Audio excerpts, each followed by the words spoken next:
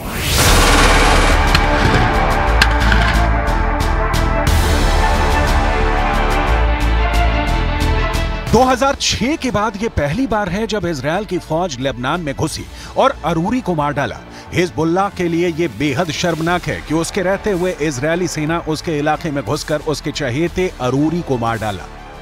Hassan Nasrallah के बारे में आप जानेंगे तो आपको अंदाजा लगाने में मुश्किल नहीं होगी कि अब नसरल्लाह का अगला कदम कितना खून बहाने वाला होगा।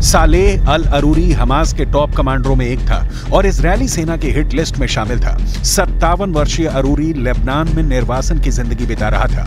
इजरायली सेना को काफी दिनों से इसकी तलाश थी। अरूरी पिछले 4 वर्षों से आईडीएफ के निशाने पर था।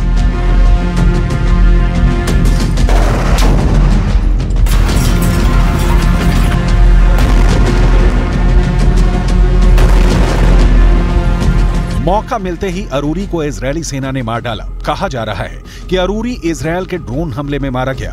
अरूरी हमास और हिजबुल्लाह के बीच एक कड़ी था। अरूरी के संपर्क सूत्रों के चलते ही हिजबुल्लाह उसका खुलकर समर्थन करता रहा, लेकिन इजरायल ने नसरल्लाह के सबसे करीबियों में से एक को मार उसे बहुत बड़ा झटका दे दिया है। लिहाजा नसरल्लाह बदले की आग में जल रहा है। इजरायल के भय से नसरल्लाह बाहर सार्वजनिक रूप से नहीं दिखता, लेकिन उसके बारे में जो जानकारी है वो ये है कि हसन नसरल्लाह एक शिया आलिम मतलब धार्मिक विद्वान है जो लेबनान में हिजबुल्लाह ग्रुप के प्रमुख हैं। इस प्रमुख को इस समय लेबनान के सबसे अहम राजनीतिक दलों में गिना जाता है, जिसकी अपनी सशस्त्र विंग भी है। हसन नसरल्लाह लेबनान के साथ साथ दूसरे अरब देशों में भी लोकप्रिय है। ईरान और अली खामनेई के साथ बहुत निकट के और विशेष संबंध है।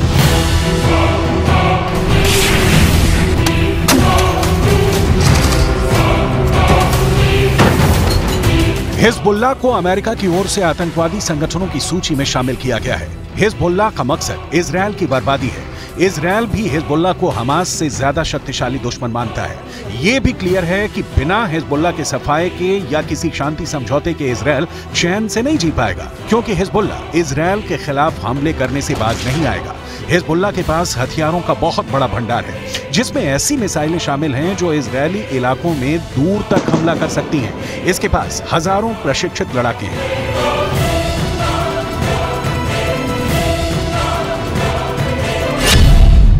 इजरायल के मुताबिक हिजबुल्लाह के करीब 45,000 लड़ाके हैं। हिजबुल्लाह के पास 1,20,000 से 1,30,000 मिसाइलें हैं। इनमें तमाम लंबी दूरी तक मार करने वाली भी शामिल हैं। इसके अलावा हिजबुल्लाह के पास एंटी टैंक हथियार, मानव रहित ड्रोन, एंटी शिप मिसाइलें और हवाई रक्षा प्रणाली मौजूद है।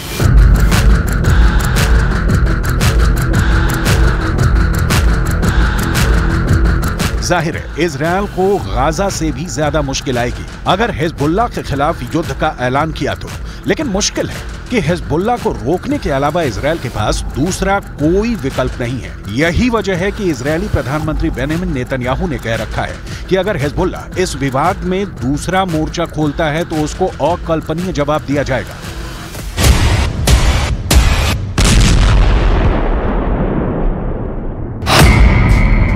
सवाल बनता है, तो क्या लेबनान के खिलाफ इजरायल जंग का ऐलान करने ही वाला है?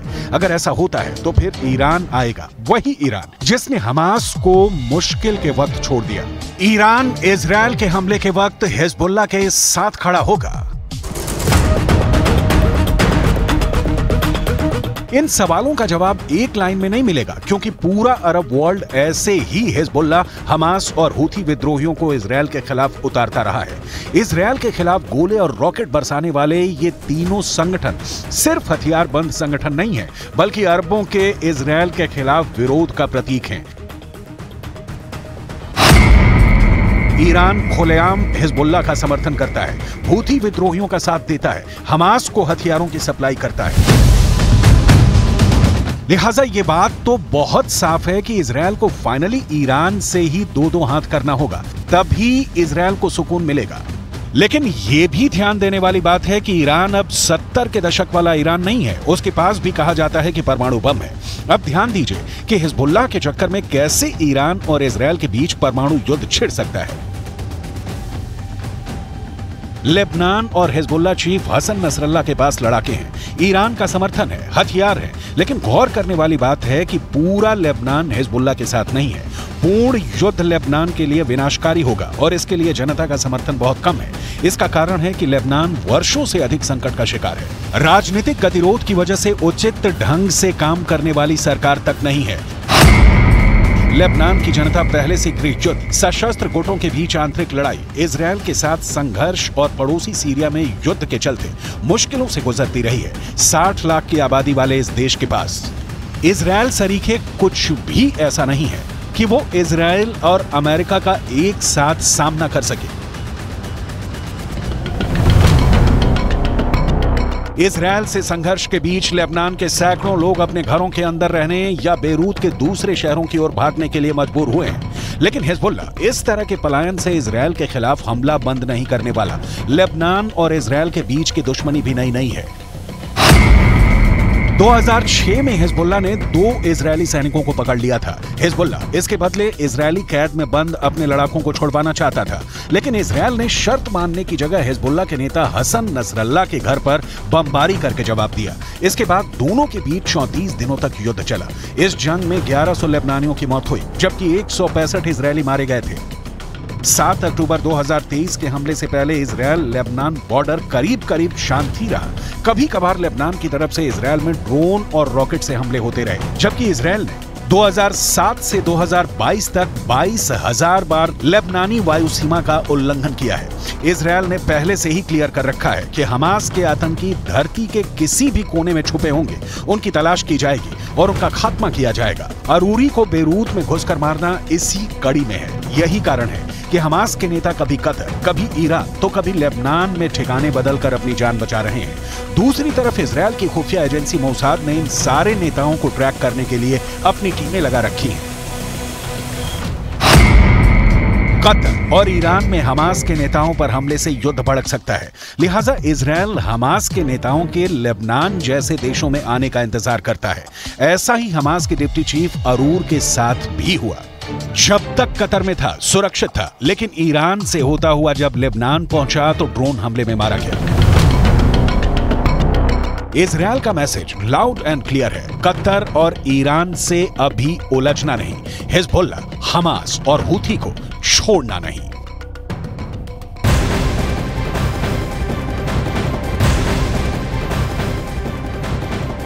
खबर के मुताबिक पिछले 24 घंटे में इजरायली सेना ने जमीन और आकाश से पूरे गाजा पर भयानक हमले किए हैं। फिलिस्तीनी प्रशासन के मुताबिक इजरायली हमलों में गाजा में 100 से ज्यादा फिलिस्तीनियों की मौत हुई है, जबकि करीब 300 फिलिस्तीनी घायल हो चुके हैं। बीते 24 घंटे के अंदर इजरायल ने पूरी गाजा पट्टी में कोहराम मचा रखा है। हालांकि हमास ने यह दावा भी किया है कि इजरायली सेना को भारी नुकसान पिछले 24 घंटे में पहुंचाया गया है। अब यह लगभग तय हो चुका है कि साल 2024 गाजा के लिए काल बनकर आ गया है। भारी नुकसान झेलने के बाद इजरायली सेना बुरी तरीके से बौखला गई है। हमास ने इस वक्त मध्य गाजा, दक्षिणी गाजा के खान यूनिस में इजरायली सेना पर भीषण हमले शुरू कर दिए हैं।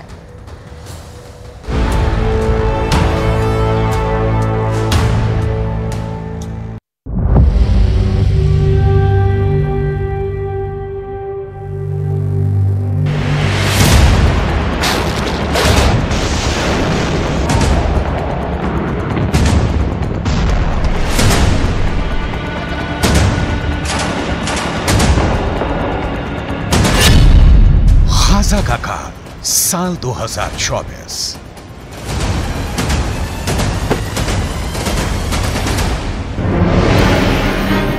गाजा युद्ध को लगभग 3 महीने होने जा रहे हैं, लेकिन अभी तक इजरायल की आईडीएफ गाजा से हमास लड़ाकों का सफाया नहीं कर पाई है।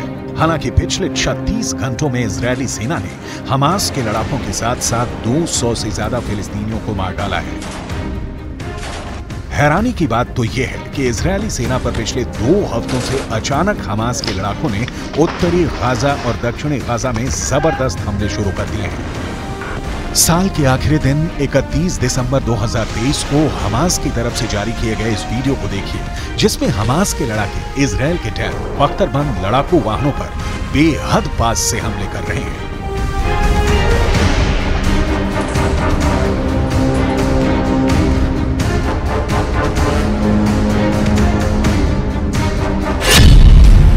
हेलमेट पहन रहे हैं टैंकों का कब्रिस्तान गाजा, हमास का टैंकों पर हमला। 31 दिसंबर 2023 को हमास की तरफ से जारी इस वीडियो को देखिए। जिसमें हमास लड़ाके बेहद करीब से इजरायली टैंक के ऊपरी हिस्से पर सीधा हमला कर रहे हैं। हमास का दावा है कि यह हमला इजरायली टैंकों पर दक्षिणी गाजा के खान यूनुस में किया गया है। हमास का दावा है कि यह हमला 30 दिसंबर 2023 को इजरायली टैंकों पर हुआ है।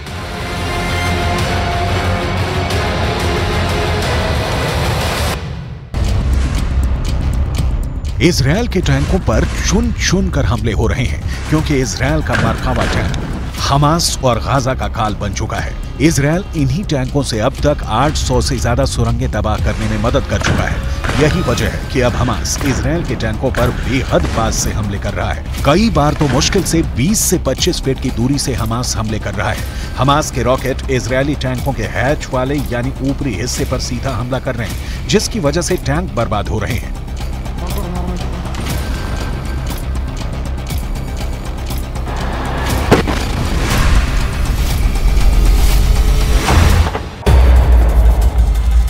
अब हमास की तरफ से जारी ये वीडियो देखिए, जिसमें हमास के लड़ाके गाजा में कब्रिस्तान बन चुके इमारतों के पीछे से इजरायली सेना पर हमला कर रहे हैं। दावा किया जा रहा है कि इस हमले में कई इजरायली सैनिकों की भी मौत हुई है।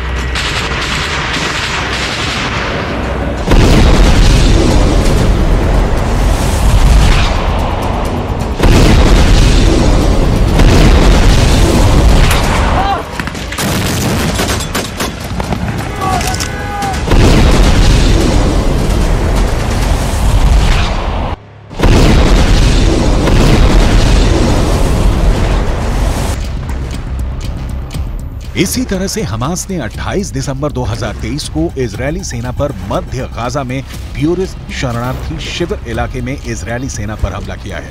टैंक और पैदल सेना पर हमास इसी तरह से हमला कर रहा है। दावा किया जा रहा है कि इस इलाके में अभी भी इतनी ज्यादा सुरंगें बची हैं जहां से अचानक हमास के लड़ाके हमले कर रहे हैं।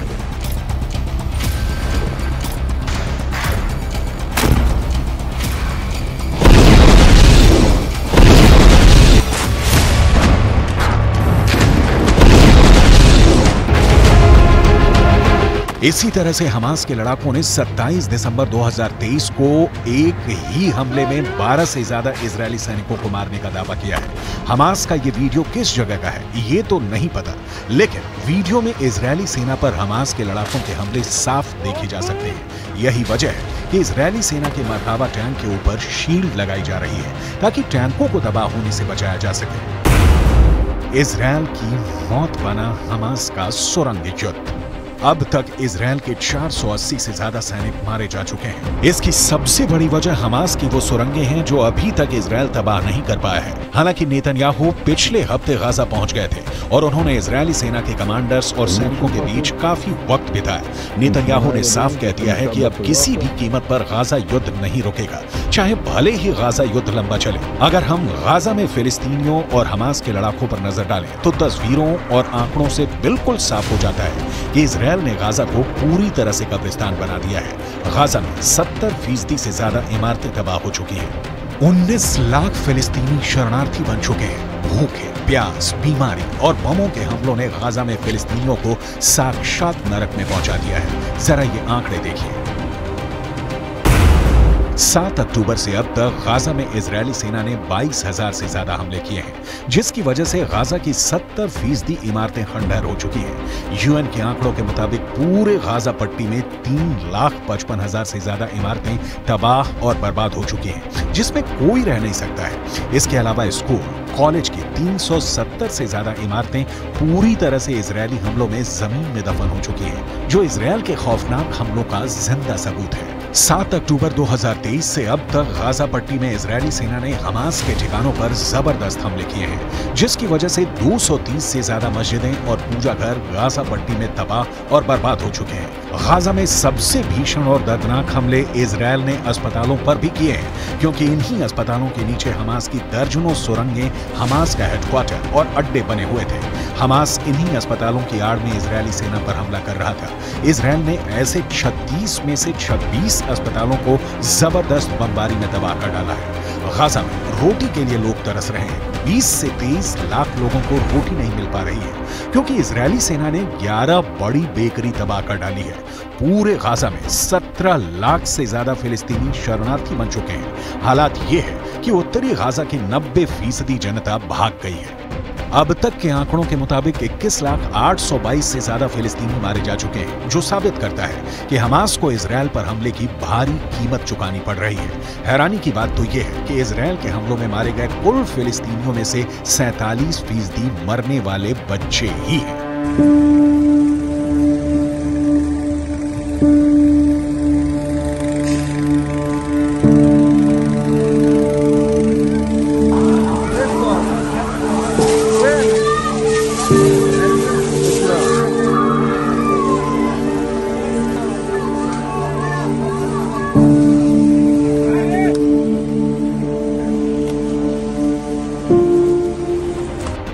इन्हीं हालातों को देखकर हमास, हिजबुल्ला और ईरान अब इजरायल से आर पार की जंग का ऐलान कर चुके हैं। लेकिन नेतन्याहू ने साफ चेतावनी दे दी है कि कोई जिंदा नहीं बचेगा।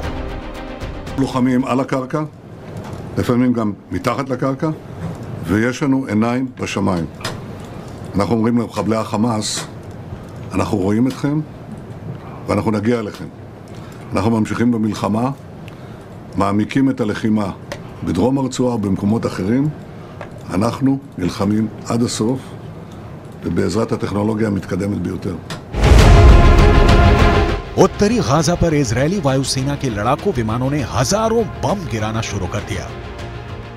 इजरायल की कॉर्पोरेट बॉम्बिंग ने देखते ही देखते उत्तरी गाजा में इमारतों को जमीन में दफन कर दिया। यहां तक कि उत्तरी गाजा में इजरायली सेना ने मरकाबा टैंक से हमले शुरू कर दिए। इजरायली डिफेंस फोर्स की रीढ़ मरकाबा टैंक पर हमास के लड़ाकों ने भी जबरदस्त पलटवार किया और कई दर्जन टैंक लगभग 90 दिन की जंग में तबाह कर दिए। हमास के लड़ाकों ने सुरंगों से निकलकर उत्तरी गाजा में हमले किए। इजरायल ने लगभग 90 दिन की जंग में हमास के टॉप कमांडर्स को चुन चुन कर मारा है।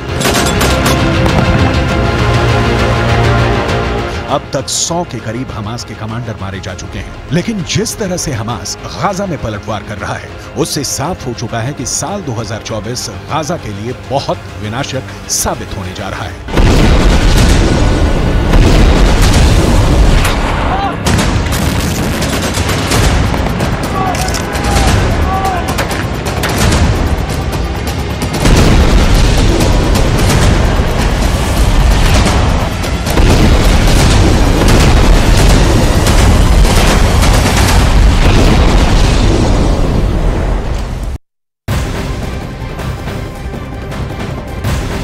बड़ी खबर आपको बता दें, ईरान ने कहा है कि वो किरमान में हुए आतंकी हमले का जवाब जल्दी देगा। ईरान ने इस हमले के लिए इजरायल और अमेरिका को दोषी ठहराया है।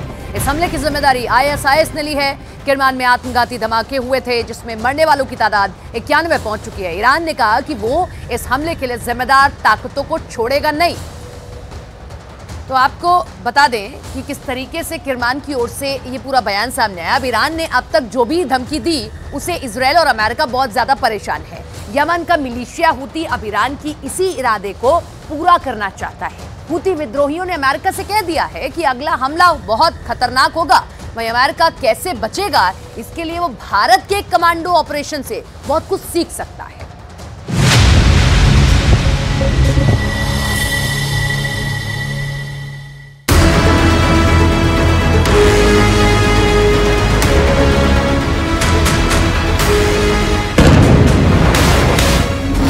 ये वो वीडियो है जिसे देखकर बाइडन हिम्मत जुटा सकते हैं। ये वो वीडियो है जो अमेरिका का डर खत्म कर सकता है। ये वो वीडियो है जिसे देखकर भारत पूरी दुनिया के सामने मिसाल बन गया है। ये वो वीडियो है जिसे देखकर अमेरिका के मशहूर सील कमांडो भारत के मार्कोस कमांडो से सीख सकते हैं। देखिए कैसे भारतीय नेवी के कमांडो एक अगवा हुए जहाज की तरफ बढ़े। कमांडो जहाज पर सवार होते हैं और चारों तरफ फैल जाते हैं। एक एक कोने की तलाशी ली जाती है। जहाज पर कब्जा करने वालों को ललकारा जाता है और फिर ऑपरेशन जीत लिया जाता है। पूरी खबर यह है कि भारतीय नौसेना के मार्कोस कमांडो ने सिर्फ 2 घंटे के अंदर एक कार्गो जहाज को मुसीबत से बचा लिया।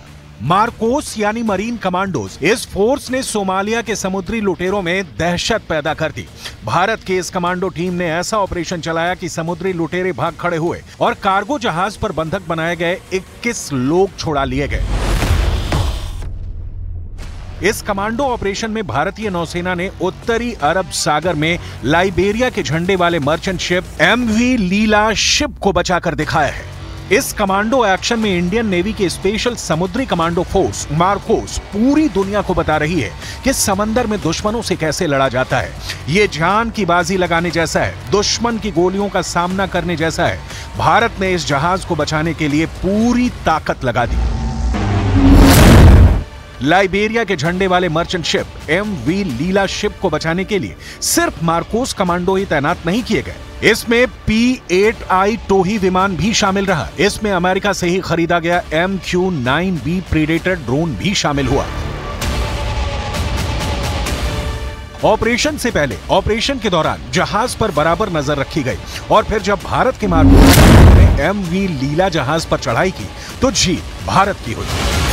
इस जहाज के आसपास कई मतलब 5-6 धाउस और फिशिंग बोट्स वगैरह थे, तो उनका भी डिटेल्स वगैरह रिकॉर्ड किया गया। तो इससे उनको कॉन्फिडेंस था कि पायरेट अटैक हुआ है और कोई जानकारी नहीं था कि पायरेट ऑन बोर्ड है नहीं है, इसके बारे में ज़्यादा इन्फॉर्मेशन नहीं था क्योंकि क्रू सिटाडेल के अंदर थे और उनको भी ज़्यादा इन्फॉर्मेशन नहीं था। तो इतने में हमने डिसाइड किया कि जैसे सेकंड P-8I जाके इसको जो फर्स्ट P-8I है उसको ऑन द स्पॉट रिलीव करेगा और उसके बाद एक सी गार्डियन भी जाएगा ताकि वो सिचुएशन को मॉनिटर करे और वीडियो वगैरह में रिले कर सके। सवाल है कि ऐसी हिम्मत अमेरिका क्यों नहीं दिखा पाया जो इस वक्त लाल सागर में मौजूद होने के बावजूद यमन के हूथी विद्रोहियों से घबराया हुआ है। क्या अमेरिका के सील कमांडो भारत के मार्कोस कमांडो से कमजोर हैं? क्योंकि यहां तो मार्कोस कमांडो ने 2 घंटे में ऑपरेशन करके दिखाया है। भारत ने हर टेक्नोलॉजी और मिलिट्री पावर का इस्तेमाल करके समुद्री लुटेरों को डरा दिया, भगा दिया। अमेरिका तो खुद को सुपर पावर कहता है, आखिर उसका कैरियर हूथी विद्रोहियों को देखकर लाल सागर से क्यों भाग गया?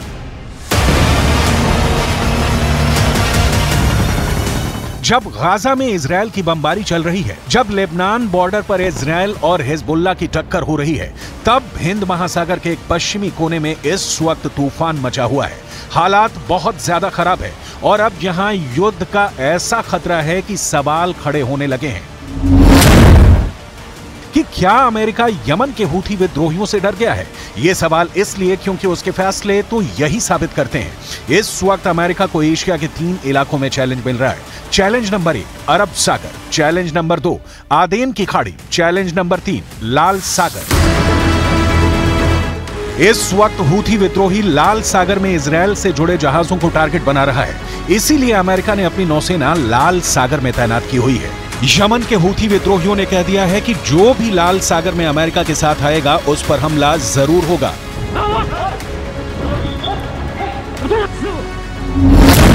हूथी विद्रोहियों के टारगेट 2 हैं, पहला है इजरायल और दूसरा है अमेरिका। हूथी विद्रोहियों ने इजरायल के शिप को टारगेट करना शुरू कर दिया है। वो अमेरिका को भी अपना दुश्मन नंबर 2 मानता है। अमलियत इस्तिहदाफ लिसफीनत CGM तेज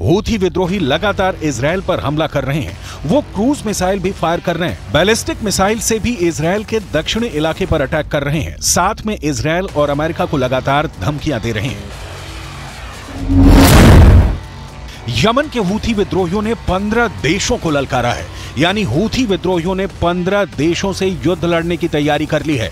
इसमें अमेरिका और इजरायल के अलावा ऑस्ट्रेलिया है, कनाडा है, बहरीन है, यूरोप के Belgium, Denmark, Germany, Italy, the Netherlands और ब्रिटेन के अलावा न्यूजीलैंड है। जापान है, दक्षिण कोरिया है और सिंगापुर भी।